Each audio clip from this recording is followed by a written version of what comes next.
Hello, everybody. Penny the Lonely Clown is back with the movie review tonight. Do you really believe that? Spidey Presents is back with the movie review.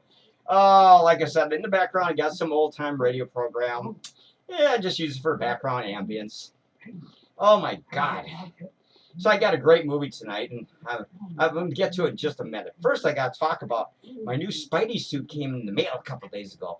Really bright blues, bright reds, really beautiful. It's going to make me just glow. Oh, God, I was really disappointed in my last movie review. I think I fumbled my words a bunch of times, and I didn't seem like I was really into it. I apologize. I think this one's kicking out to be a little bit better. Anyway, first of all, I got a little gripe to pick with some of my viewers.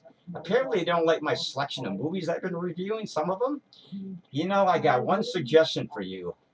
Go watch the reruns of MacGyver or the Golden Girls or something like that. If that really, I pick the movies I want. Movies that really intrigue me, movies that are classics, stuff like that. Yeah, a lot of people have no idea half the movies I've been reviewing. What the fuck's he talking about, man? What the fuck is Spidey talking about? Well, do your homework, goddammit.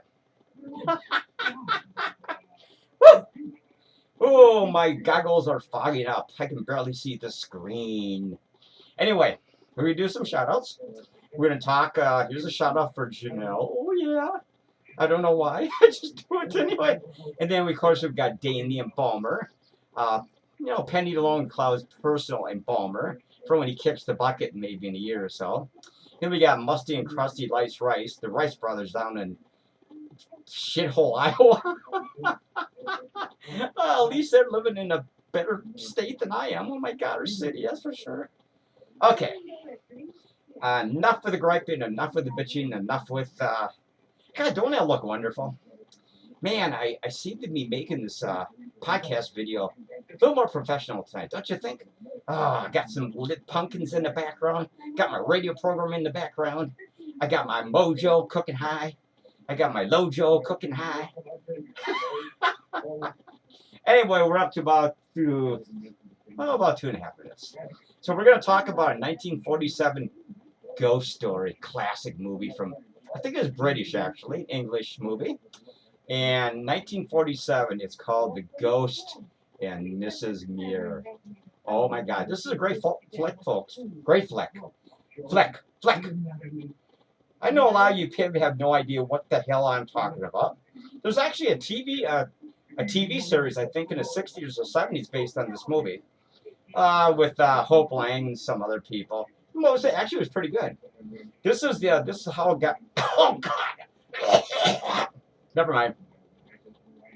This is started it all. Ghost Miss America.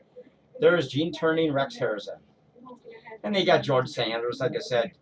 Gene Tierney, Rex Harrison, and George Sanders, and a bunch of a great supporting cast. Really good movie. Black and white, of course. I think it's black and white. Yeah, I think it's black and white. There's the back cover. You really can't get the gist of this very well, but it's got a lot of information, of course, and some stills of the movie. And there it is. Yeah. Can you see it? See it? There's the front cover. Ah, man. Gene Tierney was smoking hot, man. Whew! She's about 25 years old when she did this movie. And then I will show you the inside of the disc because I know you all love that. Very boring. Just a one disc set. No insert, nothing like that. Oh my God, thank God I got one more day off from that shithole job. Got tomorrow off too. And so I'll show you the edge because I know you guys are fascinated by the edge. I've been getting comments that show more of the edge, and that's what I'm doing. I'm not even drunk, so I'm just being a prick. Anyway, it's pretty much set in turn of the century, England, or late 1890s, early 1900s. We'll say that. They had the kind of cars where we had to turn the crank to get the damn thing going. That far back. Anyway, it's pretty much about Gene Tierney who wants to break away from her mother and her repulsive sister. because she's been living there forever with her family, and of course she wants to break free and become an independent woman, which is really very nice. I give her thumbs up on that. So she basically pretty much goes to some of the realtors in London, trying to find the perfect house, preferably by the ocean, the sea, where you want to call it. And so he takes her out to one of these houses. He's trying to convince her not to try to rent this one house or buy it because he keeps telling her it's haunted. She goes, "What do you mean it's haunted?" You don't have a British accent, you know. What do you mean it's haunted? So she basically kind of gives up on it. And then about 4 days later, she convinces the realtor to bring her back out again. And they go through the house. And of course, Rex Harrison is the ghost. He came to an unfortunate end. He was about yeah, only 4 years prior to this, he's like a sea captain, you know, sailing ships and stuff back in that era. And what happens, he actually got asphyxiated one night when he was sleeping. He accidentally kicked over one of those lit lanterns or something, and of course the fumes overwhelmed him when he was sleeping, so he died. He basically suffocated to death. 4 years prior to this, you know, Gene Tierney coming down. So he's only been dead for 4 years, and he refuses to let anybody into the house or even rent it or buy it. Every time a realtor brings a new prospective buyer, he haunts the hell out of them, both of them. They go running out the door like, "Holy shit, it's haunted!" And a realtor goes, "I told you it was haunted. I told you it was haunted. He won't let. He's dead. The town thinks he committed suicide, but he didn't. It was an accidental death on his part. He just kicked over the lantern when he was sleeping, and you know, it took him out." So he only wants to rent to like old sea captains and people who are on boats and sailing ships, you know, like a retirement cottage or something. It's a nice house. So basically, she convinces a realtor to rent it or buy it, and so she does. And Rex Harrison is doing everything he can to scare her out of the house. She's already moved in with her maid and her daughter, Gene Tierney, and basically she refuses to. She kind of likes the dark side, you know. She's fascinated by ghosts, and she knows it's haunted. And she finally meets him one night when she's in the kitchen, you know. Every time he keeps turning the lights out or something when she's trying to cook or something, and she's starting to get pissed off, you know. And then she basically says, "I know you're here. I know you're here. Show yourself." So he finally shows himself in the corner of the kitchen. You know, and she goes, "Oh my God, it's true. It's you're a ghost." He goes, "Of course." He goes, "I just don't want anybody renting my goddamn cottage. You know, it's for old sea captains like myself." And so she says, "Well, I'm not leaving." And he really starts to like her because she's really tough as nails and she refuses to be scared out of the house. You got to give her credit, man. I mean, how many people would shit their pants if they saw a goddamn ghost in a house that they bought? You know, they'd be flying out with their family, going, "Oh my God, oh my God, hey, it looked like poltergeist." Anyway, it's like a romantic ghost story. So they start to be more and more friends. The maid doesn't even know that he exists in the house. The daughter does, though. She talks to him all the time, behind the scenes in the house. She kind of likes the captain, the young daughter, Gene Tierney. And this guy's pretty cool, man. He's kind of like a belligerent old sea captain. I don't know, probably about 45 years old or something like that, 40s. So they really start to get really on the friendly terms, and he really likes her. She likes him too. So he convinces her to write his memoirs.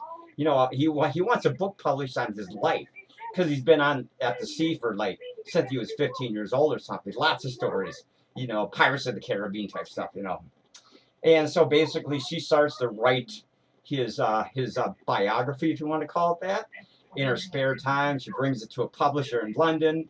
He loves it. She starts to make some oodles of money. He wants to wants to actually contract her to more books and stuff like that. And and of course, there's this scumball, George Sanders, I don't know, you recognize him and stuff. He's been in tons of movies. He's like an adulterer.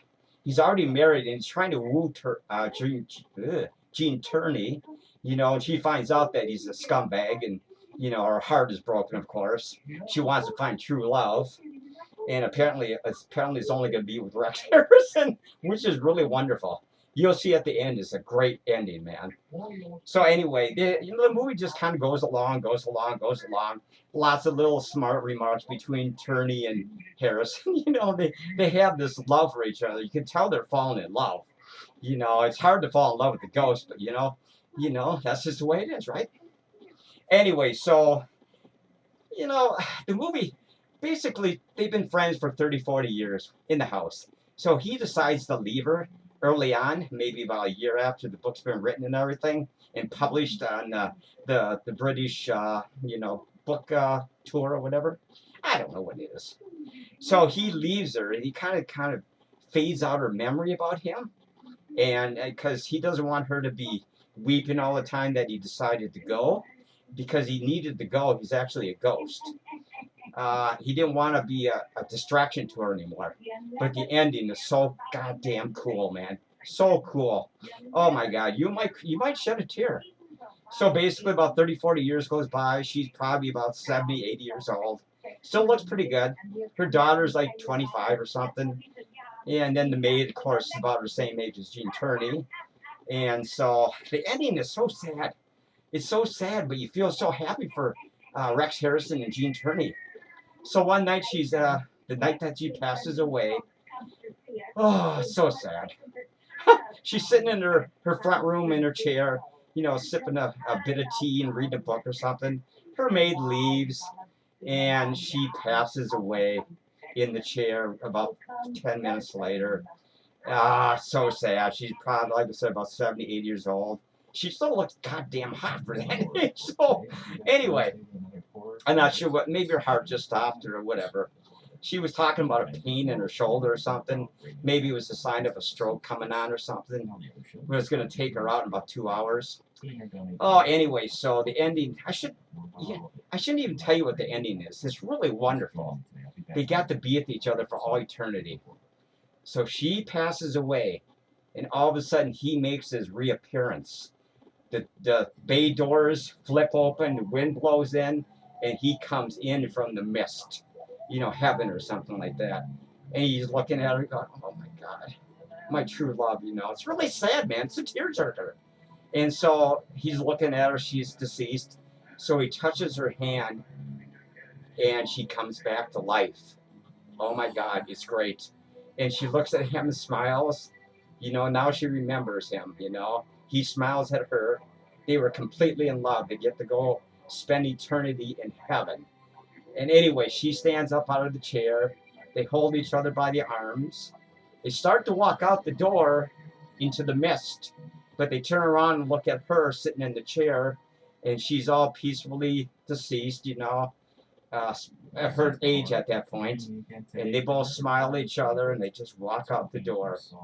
They got to be with each other at the very end, man. So they walk out the door, and they kind of both, arm in arm, holding each other, completely in love for all eternity.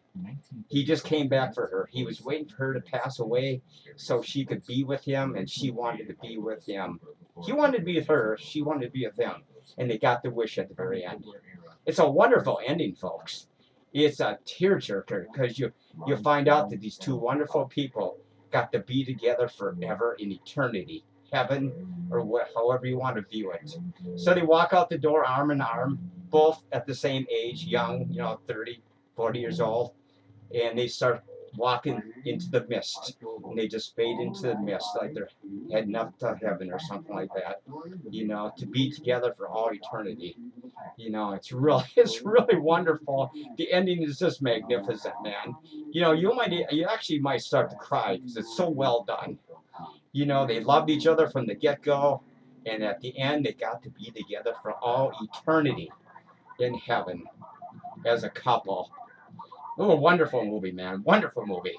There's a lot of other parts in the movie that were quite wonderful between Rex Harrison and Gene Turney and the other cast of characters. But they had some kind of a deep understanding love between them.